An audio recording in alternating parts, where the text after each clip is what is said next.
Hello friends, welcome back to our third week of our summer review. If you have been following along with me, I am so proud of you. It takes a lot of work to be able to do this still in the summer, but I promise you it's going to make you a stronger student when we return here to school in about 2 weeks. So let's get started. The first thing you'll want to do is make sure that you are on your language arts morning review.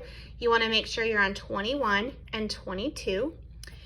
And don't forget to put your name at the top. That's one of our most important things, something that's so often missed, but very important. So let's get started. It says, write the missing vowels. Now, what I want you to pay attention to and notice is last week we talked about long A and all the different ways that we can make the long A sound when building words and looking at word patterns. Today we're going to be looking at long O. So what you'll notice here is I've written across the top different ways that we can say the long O sound. Sometimes it's written just an O with that silent E that's going to be on the end, like the word bone.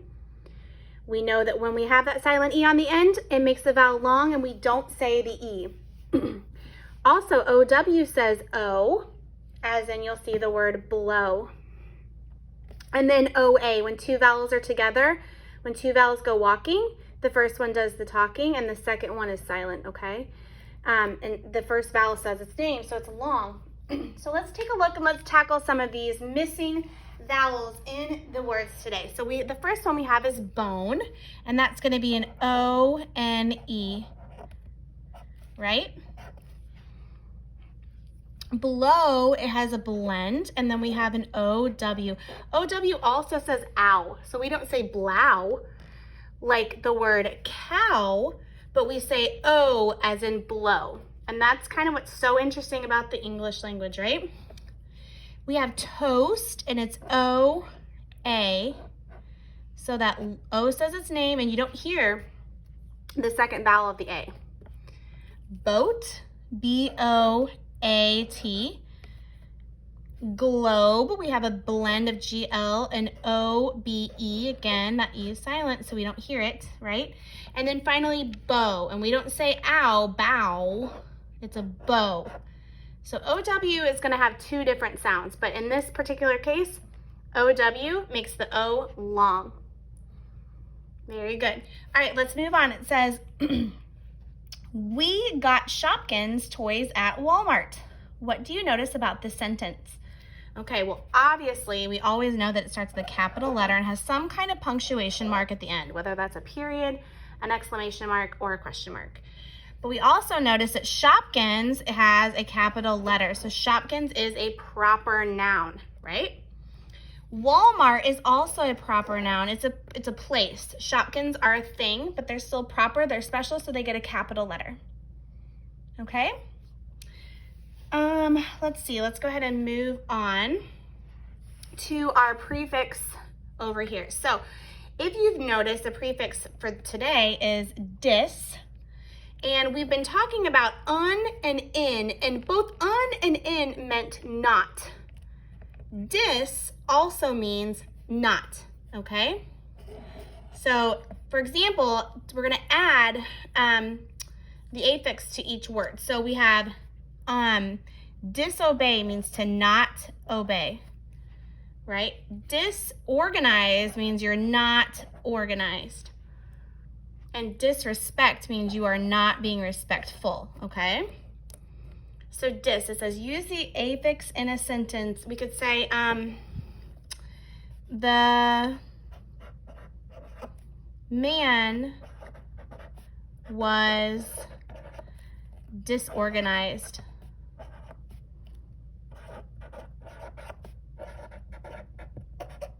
Disorganized, all right? And then you could draw a picture of that if you want. I want to challenge you, boys and girls, that every time we look at a new vocabulary word, think of yourself, remember, as a word collector. Collect these words in your word memory bank. Go impress someone at home and say, oh, you were very disrespectful or not respectful today. Or, wow, this drawer here in the kitchen is looking disorganized or not very organized. Okay? The man was disorganized. I'm going to put a period at the end of that sentence. All right, let's move on down to our second half of our sheet. And this is talking about, again, adding endings to the end of our words. So we have talked about doubling a consonant and adding ing.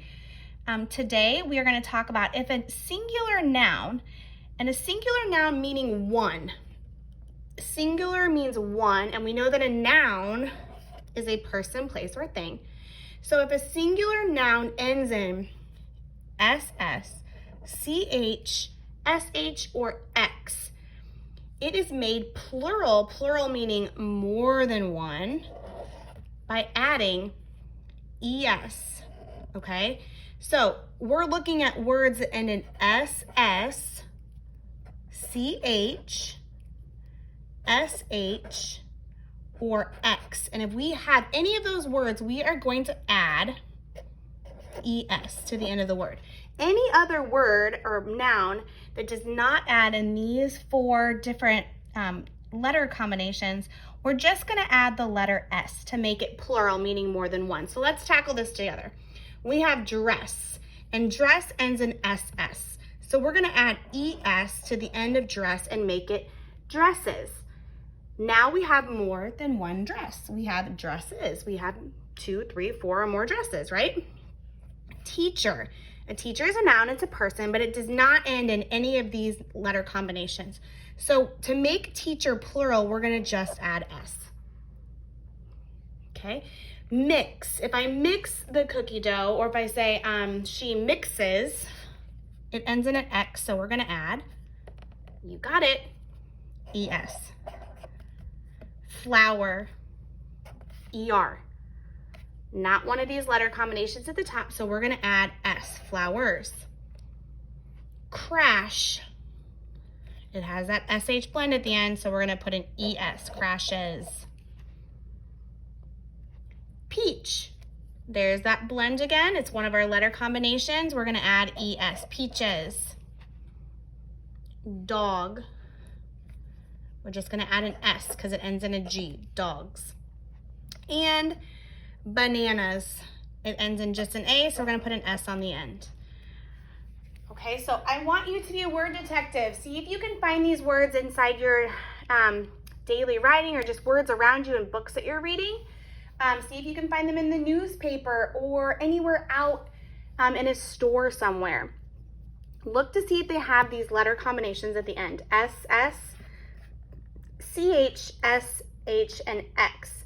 If you see those, you'll want to make sure that they end in an ES. So see if you can do some word collecting around you at home or out in the community, and share some with me when you find them. Take a picture and share them with me on Seesaw.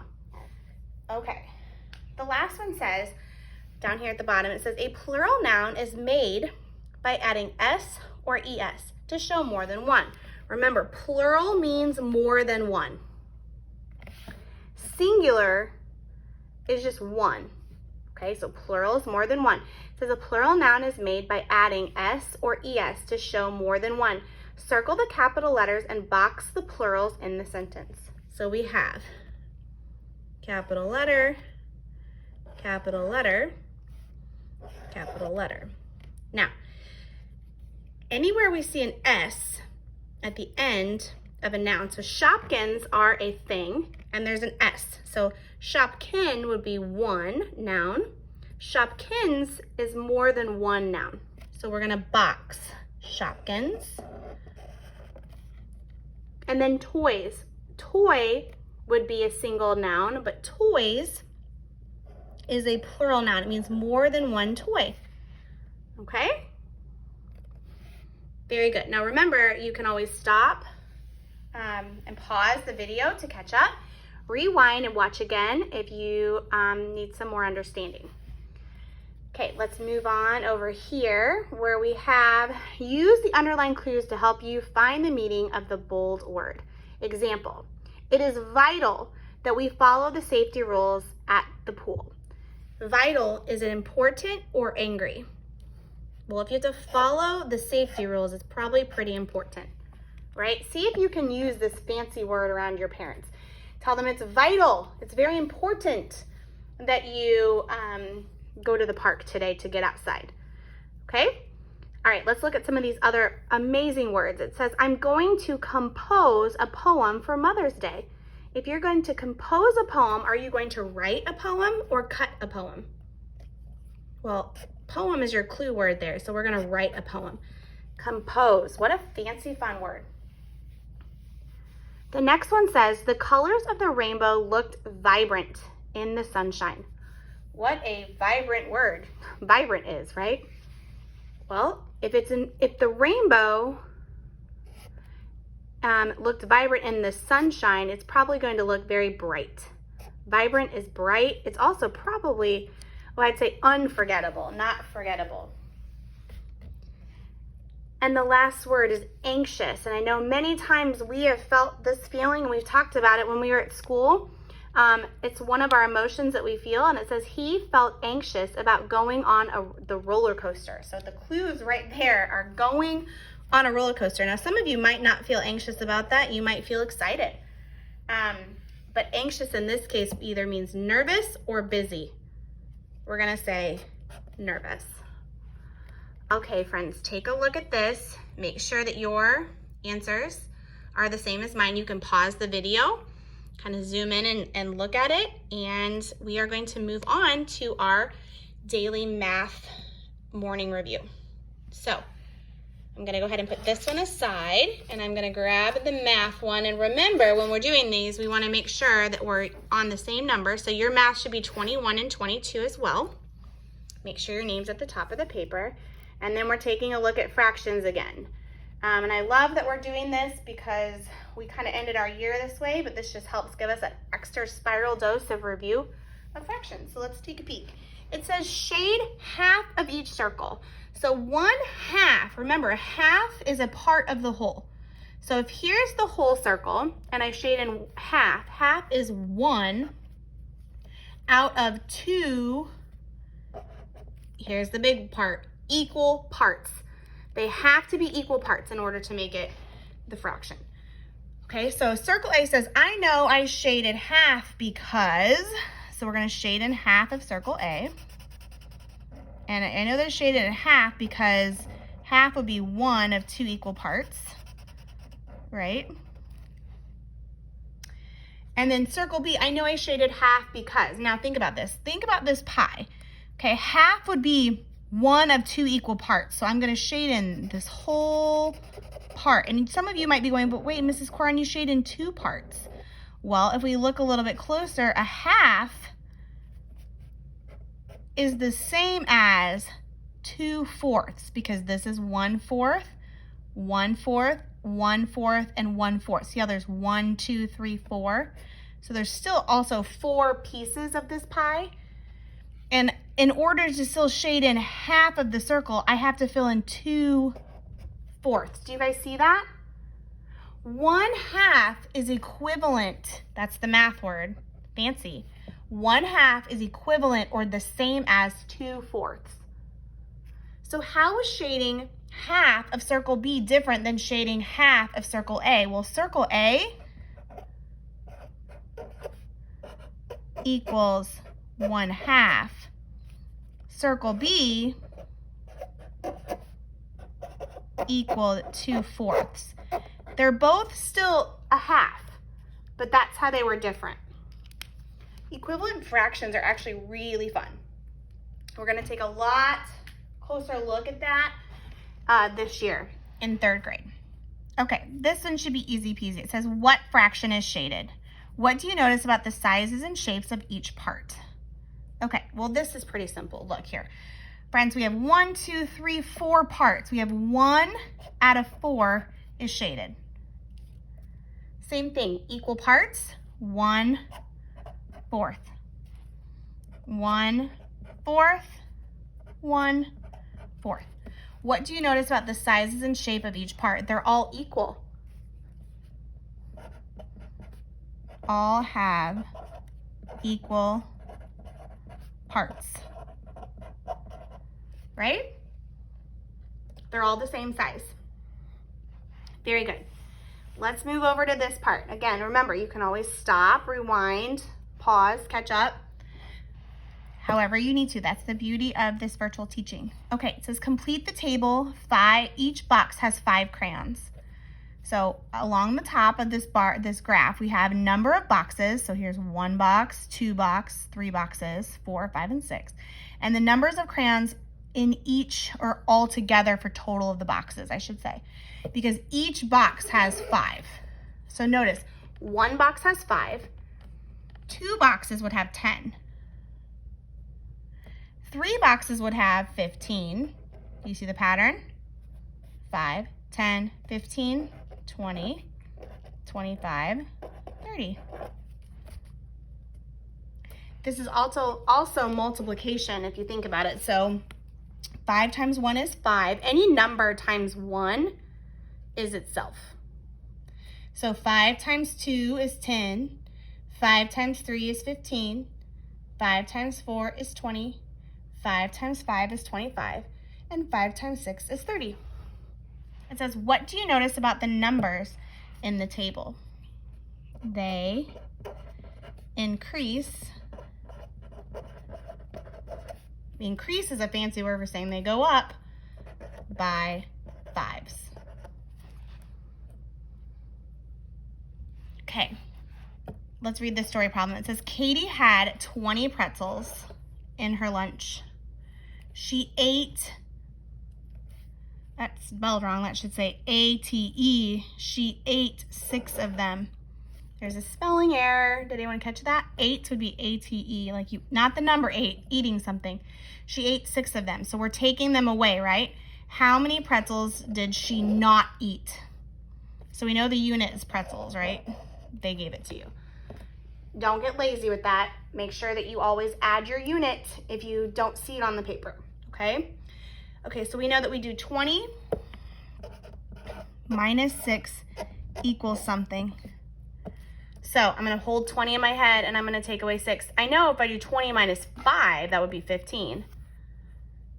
See how 6 is 1 more than 5?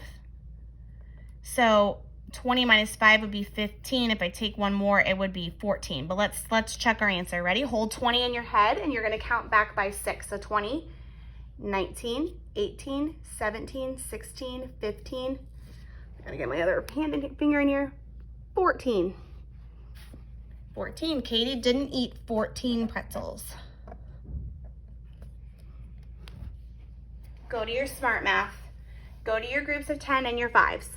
Okay, 20 minus the 5 would be 15. And then 6 is 1 more than that, so it would end up being 14.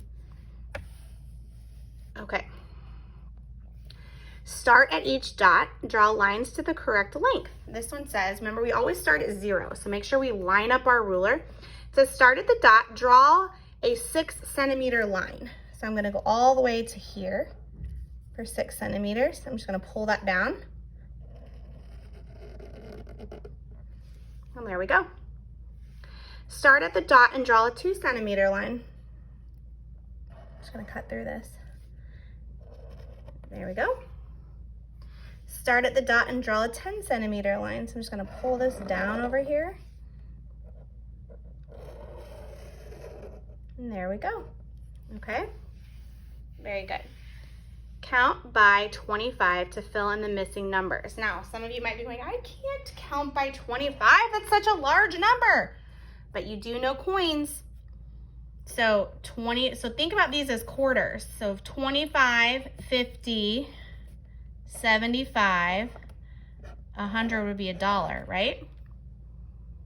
And then if we just add another 25, it would be 125. Go to what you know. You know that quarters are 25 cents, but when we have 2 quarters, it's 50 cents. See how I did that in my brain? Okay, last one. And we're close to 20 minutes. So we have 5 tens minus 3 tens is how many tens? So 5 take away 3. 5, 10 take away 3 would be 2 tens. So 2 tens are really what? 10, 20. So 50 minus 30 is gonna be 20. See how we add that 0? The 5 and the 3 stay the same. It's no different than up here.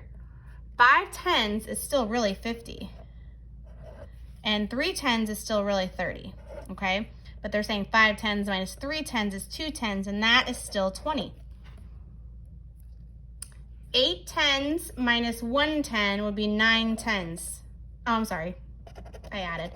8 minus 1 10 would be 7 tens. So 80 minus 10 would be 70. Because isn't 7 tens really 70? 10, 20, 30, 40, 50, 60, 70. 4 tens minus 2 tens is 2 tens. Because 4 minus 2 is 2. Or 40 minus 20 is 20. Okay, I've been waiting for this one the whole time because I like it. Looks fun. It says, how many thirds are in 4 wholes? Remember, holes are made out of equal parts. So this whole rectangle right here is made out of 3 little equal parts. And we say this is 1/3, 1/3, and 1/3. So see, there's 1, 2, 3 thirds. So we're gonna count by threes. This is 3, 6, 9, 12. There are 12 thirds in 4 holes. Because this is a hole, and this is a hole, and this is a hole, and this is a hole. They're one whole chocolate bar with equal parts. And each of those parts, since there's 3 of them, is 1/3. So here's a third, and here's a third, and here's a third. They're all equal. If we were to split those up with friends in our classroom, everyone would get the same amount, equal amount. So it's saying how many thirds are in the 4 holes? 3, 6, 9, 12. 12 thirds. And we write that, well, like this, okay? Which is really an improper fraction, but we'll talk about that all later, okay? So 12 thirds. Very good. Go ahead and check yours with mine, and then share with me if you want on Seesaw. I do love seeing your work. You don't have to, but I always like to see it. So go ahead and you can stop the video, and we will pull out our pre-teach and review everyday math packet. Bye, friends.